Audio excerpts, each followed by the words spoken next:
ಸಾಮಾಜಿಕ ಮತ್ತು ಆರ್ಥಿಕ ಭದ್ರತೆಗೆ ಎಷ್ಟು ಒತ್ತು ಕೊಡುತ್ತೇವೆ ಅಷ್ಟೇ ಅಭಿವೃದ್ಧಿ ಒತ್ತು ಕೊಡುತ್ತಿದ್ದೇವೆ. ಪ್ರಿಯಾಂಕಾ ಎಂ ಖರ್ಗೆ. ಕಾಳಗಿ ಮತ್ತು ಚಿಂಚೋಳಿ ತಾಲೂಕಿನ ವ್ಯಾಪ್ತಿಯಲ್ಲಿ ಬರುವ ವಿವಿಧ ಇಲಾಖೆಗಳ ಅಭಿವೃದ್ಧಿ ಕಾಮಗಾರಿಗಳ ಶಂಕುಸ್ಥಾಪನೆ ಹಾಗೂ ಉದ್ಘಾಟನೆ ಸಮಾರಂಭ ಜರುಗಿತು.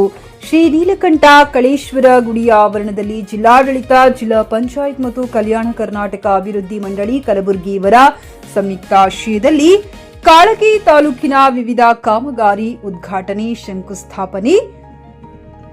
ಜಿಲ್ಲಾ ಉಸ್ತುವಾರಿ ಸಚಿವರು ಪ್ರಿಯಾಂಕಾ ಖರ್ಗೆ, ಜಗದೇವ್ ಗುತ್ತೇದಾರ್, ಶಾಸಕರು ಡಾಕ್ಟರ್ ಅವಿನಾಶ್ ಜಾಧವ್ ಜ್ಯೋತಿ ಬೆಳಗಿಸುವ ಮೂಲಕ ಚಾಲನೆ ನೀಡಿದರು. ಕಾರ್ಯಕ್ರಮದ ಕುರಿತು ಪ್ರಿಯಾಂಕಾ ಖರ್ಗೆ ಮಾತನಾಡಿದರು.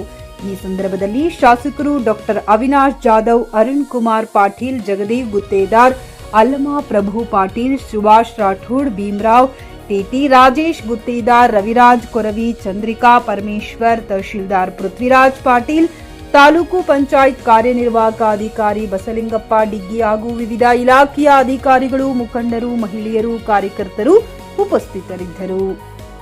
Ramesh S Kudali, JK news Kannada, Kalagi. ಪ್ರಯೋಗ ನಡೆಸಿದ್ದೀವಿ. ನೀವು ಹಾರ ನನ್ಗೆ ಕೊಡಬೇಡಿ, ನನಗೆ ಒಂದು ಪುಸ್ತಕ ಕೊಡಿ ಅಂತ ಹೇಳ್ತಾರೆ. ಪುಸ್ತಕ ಯಾಕೆ ನನಗೆ ಕೊಡಿ ಅಂತ ಇದ್ದೀನಿ ಅಂದ್ರೆ, ನಾನು ಸುಮಾರು 6,000 ಅರಿವು ಕೇಂದ್ರಗಳಂದ್ರೆ ಲೈಬ್ರರಿಗಳನ್ನ ನಡೆಸ್ತಾ ಇದ್ದೀನಿ ನಮ್ಮ ಇಲಾಖೆಯಲ್ಲಿ. ನೀವು ನಂಬ್ತಿರೋ ಇಲ್ಲ, ಜನ ಬಹಳ ಬಂದು, ಇಲ್ಲ ಸರ್ ನಮ್ಗೆ ಹೆಂಗೆ ಗೊತ್ತಾಗ್ತದೆ, ನೀವು ಹಾರ ಹಾಕೊಳ್ಳಿಲ್ಲ ಅಂದ್ರೆ ನಮ್ಮ ಮನಸ್ಸು ನೋವಲ್ಲ ಅಂತ. ನಾನು ಹೇಳಿದೆ, ನಿಮ್ಮ ಮನಸ್ಸು ನೋವಸಕ್ಕಲ್ಲಪ್ಪ ನಾನು ಮಾಡ್ತಾ ಇರೋದು, ನಮ್ದೇನೋ ಒಂದು ಅಳಿಲ್ ಸೇವೆ ಇದೆ ಸಮಾಜಕ್ಕೆ.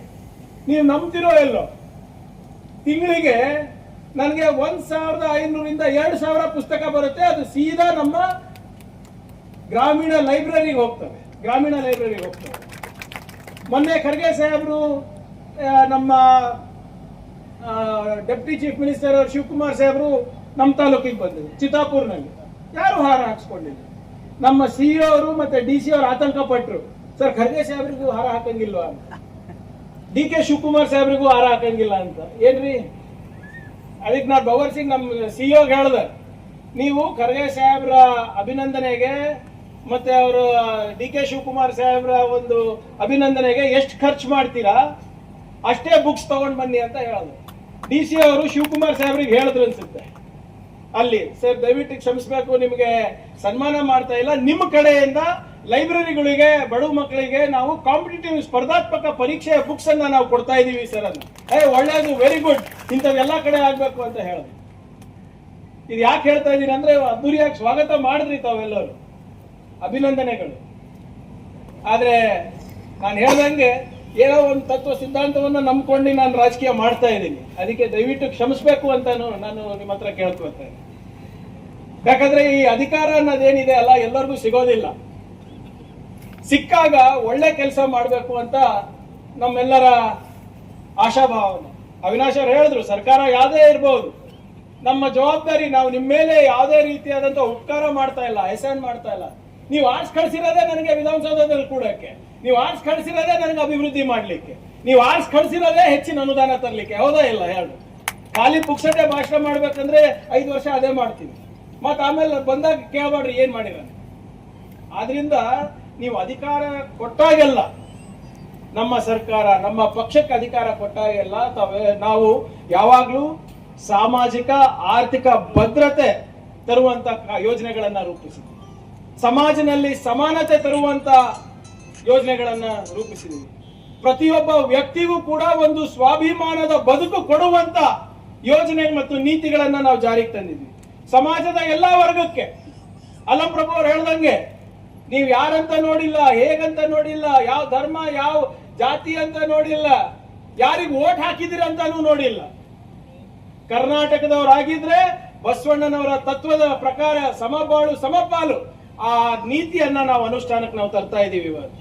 ಅದಕ್ಕೆ ನೀವು ನೋಡಿ, ನಮ್ಮ 5 ಗ್ಯಾರಂಟಿಗಳು, ಅನ್ನ ಭಾಗ್ಯ ಇರ್ಬೋದು, ಗೃಹಲಕ್ಷ್ಮಿ, ಗೃಹ ಜ್ಯೋತಿ, ಯುವ ನಿಧಿ, ಶಕ್ತಿ ಯೋಜನೆ, ಇವೆಲ್ಲಾನು ಕೂಡ ಒಂದು ಕುಟುಂಬಕ್ಕೆ ಒಂದು ಆರ್ಥಿಕ ಬಲವನ್ನು ತುಂಬುತ್ತಾ ಇದೆ. ಒಂದು ಆರ್ಥಿಕವಾಗಿ ಅವರ ಮನೆ ನಡೆಸಲಿಕ್ಕೆ ಅನುಕೂಲವನ್ನ ನಾವು ಮಾಡಿಕೊಡ್ತಾ ಇದ್ದೀವಿ. ನಮ್ಮ ಗ್ಯಾರಂಟಿ ಯೋಜನೆಯಿಂದ ಸಾಕಷ್ಟು ಕುಟುಂಬಗಳಿಗೆ ಮತ್ತೆ ಹಿಂದುಳಿದ ವರ್ಗದವರಿಗೆ ಒಂದು ಸ್ವಾಭಿಮಾನದ ಬದುಕನ್ನ ನಾವು ಕೊಡ್ತಾ ಇದ್ದೀವಿ. ಇವತ್ತು ಒಂದು ನವ ಕರ್ನಾಟಕದ ನಿರ್ಮಾಣದ ಚಿಂತೆಯನ್ನ ನಾವು ಮಾಡ್ತಾ ಇದ್ದೀವಿ. ಇವತ್ತು ನಾವು ಬಜೆಟ್ ಅನ್ನ ನಾವು ಮಂಡಿಸ್ತಾ ಇದ್ದೀವಿ. 4 ಲಕ್ಷ ಕೋಟಿ ರೂಪಾಯಿ ಬಜೆಟ್ ಇದೆ. ಆಮೇಲೆ ನಾವು ಈ ಯೋಜನೆಗಳು ಬರೀ ಯಾವುದೋ ಒಂದು ವರ್ಗಕ್ಕೆ ಅಥವಾ ಒಂದು ಸಮಾಜಕ್ಕೆ ಸೀಮಿತ ಇಲ್ಲ. ನಮ್ಮ ರಾಜ್ಯದಲ್ಲಿ ಗೃಹ ಜ್ಯೋತಿ 1,64,00,000 ಕುಟುಂಬಗಳಿಗೆ ಹೋಗ್ತಾ ಇದೆ. ಎಷ್ಟು? 1,64,00,000 ಜನರು. ಗೃಹಲಕ್ಷ್ಮಿ, ಇಲ್ಲಿ ಸಾಕಷ್ಟು ಜನ ಮಹಿಳೆಯರು ಕೂತಿದ್ದೀರಾ. 1,25,00,000 ಮಹಿಳೆಯರಿಗೆ ಯಾವುದೇ ಮಧ್ಯವರ್ತಿ ಇರಲಾರ್ದೆ ಪ್ರತಿ ತಿಂಗಳು 2,000 ಕೊಡ್ತಾ ಇದೆ ಸರ್ಕಾರ. ಯಾವ್ದಾನ ದೇಶದಲ್ಲಿ ಇದ್ರೆ ಅದು ನಮ್ಮ ಕಾಂಗ್ರೆಸ್ ಸರ್ಕಾರ. 1,25,00,000 ಮಹಿಳೆಯರಿಗೆ, 4,20,00,000 ಜನರಿಗೆ ಇವತ್ತು ಅನ್ನಭಾಗ್ಯ ಸಿಗ್ತಾ ಇದೆ. ಶಕ್ತಿ ಯೋಜನೆಯಲ್ಲಿ ಇವತ್ತು ಮಹಿಳೆಯರು ಪ್ರತಿದಿನ 50 ಲಕ್ಷ ಮಹಿಳೆಯರು ಓಡಾಡ್ತಾ ಇದ್ದಾರೆ ನಮ್ಮ ರಾಜ್ಯದಲ್ಲಿ. 50 ಲಕ್ಷ ಪ್ರತಿದಿನ. ಎಲ್ಲ ಕಡೆ ಹೋಗ್ತಾ ಇದ್ರಲ್ಲ, ಹೇಳ್ರಮ್ಮ. ಯಾರ ಟಿಕೆಟ್ ಕೇಳತ್ತಾರ ತಮಗ? 0 ಟಿಕೆಟ್ ಕೊಡ್ಲತ್ತಾರ. ಸ್ವಲ್ಪನ ನಮ್ಮ 5 ಗ್ಯಾರಂಟಿಯಿಂದ ನಿಮ್ಗೆ ಅನುಕೂಲ ಆಗಿದ್ಯಾ ಆಗಿಲ್ಲ ಹೇಳ್ರಿ? ಸ್ವಲ್ಪನ ಕೈ ಎತ್ರಿ. ಆಗಿದ್ಯಾ ಆಗಿಲ್ಲ? ಆಗಿದೆ ನೋಡ್ರಿ ಅವಿನಾಶ್, ಪ್ರೂಫ್ ಅದ. ನಾಳೆ ನೀವು ನಿನ್ನೆ ನಿಮ್ಮ MLA ಗಳೆಲ್ಲ ನಾನು ಫಾಲೋ ಅಪ್ ಮಾಡ್ಬಿಟ್ಟು ನಿಮ್ಗೂ MLC ಅವ್ರಿಗೂ ಅಭಿನಂದನೆ ಸಲ್ಲಿಸ್ತೀನಿ. ಯಾಕಂದ್ರೆ ಇದು ಈ ಭಾಗಕ್ಕೆ ಅಭಿವೃದ್ಧಿ ಆಗ್ಬೇಕಂದ್ರೆ ನಾವೆಲ್ಲ ಪಕ್ಷಪಾತ ಭೇದ ಭಾವ ಮರ್ತಿ ಒಂದೇ ಗುರಿ ಇಟ್ಕೊಂಡು ಕೆಲಸ ಮಾಡ್ಬೇಕಾಗುತ್ತೆ. ಅದಕ್ಕೆ ಇಂತ ಎಲ್ಲ ಒಳ್ಳೆ ಒಳ್ಳೆ ಕೆಲಸ ಆಗಿದೆ. ಇನ್ನು ಸಾಕಷ್ಟು ಅಭಿವೃದ್ಧಿ ಕೆಲಸ ಆಗದಿದೆ. ನಮ್ಗೆ ವಿಶ್ವಾಸ ಇದೆ ತಾವು ಪಕ್ಷಪಾತ ಭೇದ ಭಾವ ಮಾಡಲ್ಲ ಅಂತ ಪ್ರಿಯಾಂಕ್ ಖರ್ಗೆ ಸರ್ ಅವರು ಮಾಡದಂತ ವಿಶ್ವಾಸ ಇದೆ. ಇನ್ನು ನಾವು ಜೊತೆಗೆ ಅಭಿವೃದ್ಧಿ ಮಾಡ್ತೀವಿ. ಯಾಕಂದ್ರೆ ಬಹಳಷ್ಟು ನಮ್ಮ ಈ ಭಾಗಕ್ಕೆ ಸಾಕಷ್ಟು ಇನ್ನು ಅಭಿವೃದ್ಧಿ. ಇವಾಗ ಸಕ್ಕರೆ ಕಾರ್ಖಾನೆ ಆದ್ಮೇಲೆ ಮೊದಲು ಇಷ್ಟು ಹಣದಿ ಬೇಕು ಅಂತ ಜಾಸ್ತಿ ಬೇಡಿಕೆ ಇರ್ತಾ ಇರ್ಲಿಲ್ಲ. ಇವಾಗ ಸಕ್ಕರೆ ಕಾರ್ಖಾನೆ ಆದ್ಮೇಲೆ ಬೇಡಿಕೆ ಜಾಸ್ತಿ ಆಗ್ಬಿಟ್ಟಿದೆ ಸರ್. ಹಣದಿ ಆಗ್ಬೇಕು. ಮತ್ತೆ KKRDB ನಾರ್ಮ್ಸ್ ಸ್ವಲ್ಪ ಒಂಥರ ವಿಚಿತ್ರ ಇದೆ ಸರ್. ಹಣದಿ ಇಡಕ್ ಪ್ರಾವಿಷನ್ ಇಲ್ಲ ಸರ್. ಸೊ ಅದೇನಾದ್ರೂ ಮಾಡ್ಬಿಟ್ಟು ನಾವು ಕೆಲಸ ಮಾಡ್ಬೇಕಾಗತ್ತೆ. ಮತ್ತೆ ಅದೇ ರೀತಿ ಈ ಭಾಗದಲ್ಲಿ ಸಾಕಷ್ಟು ಇವಾಗ ನಾವು ಏನಾದ್ರು ಸಬ್ ರಿಜಿಸ್ಟರ್ ಏನಾದ್ರು ಕೆಲಸ ಇದ್ರೆ ಚಿತ್ತಾಪುರ ಹೋಗ್ಬೇಕಾಗಿತ್ತು. ಅವ್ರು ಹೇಳ್ದಂಗೆ 2-3 ದಿನ ವೇಸ್ಟ್ ಆಗ್ಬಿಡುತ್ತೆ. ಇಲ್ಲಿ ಸಬ್ ರಿಜಿಸ್ಟರ್ ಆಫೀಸ್ ಇಲ್ಲ ಸರ್. ಅದು ಆಗ್ಬೇಕು. ಸಾಕಷ್ಟು ಬೇಡಿಕೆ ಇದೆ. ಸುಮಾರು ದಿನದಿಂದ ಬೇಡಿಕೆ ಇದೆ. ನಾನು ಕೂಡ 5-6 ದಿನ ಟ್ರೈ ಮಾಡ್ತಾ ಇದ್ದೀನಿ. ಅದು ಟೆಕ್ನಿಕಲ್ IAS ಆಫೀಸರ್ ಅವರು ಇದ್ದಾರೆ ಮೇಡಮ್, ತಪ್ಪು ತಿಳ್ಕೋಬೇಡಿ ನೀವು. ನಾವು ಇದು 5-6 ವರ್ಷದಿಂದ ನಾನು ಸತತವಾಗಿ ಪ್ರಯತ್ನ ಮಾಡ್ತಾ ಇದ್ದೀನಿ. ಬೆಂಗಳೂರು ಮಾತ್ರ ಇಲ್ಲ ಸರ್, ನೋಂದಣಿ ಆಗ್ತಾ ಇಲ್ಲ, ಅಷ್ಟು ಬರ್ತಾ ಇಲ್ಲ ಅಂತಾರೆ. ಸೊಲ್ಯೂಷನ್ ಬೇಕು ಮೇಡಮ್. ನಮ್ಗೆ ಇದು ಪ್ರಾಬ್ಲಮ್ ಆಗ್ತಾ ಇದೆ, ಸೊಲ್ಯೂಷನ್ ಬೇಕು. ಅದಕ್ಕೆ ಖಂಡಿತ ನಾವು ಮಾಡ್ತಂತ ವಿಶ್ವಾಸ ಇದೆ.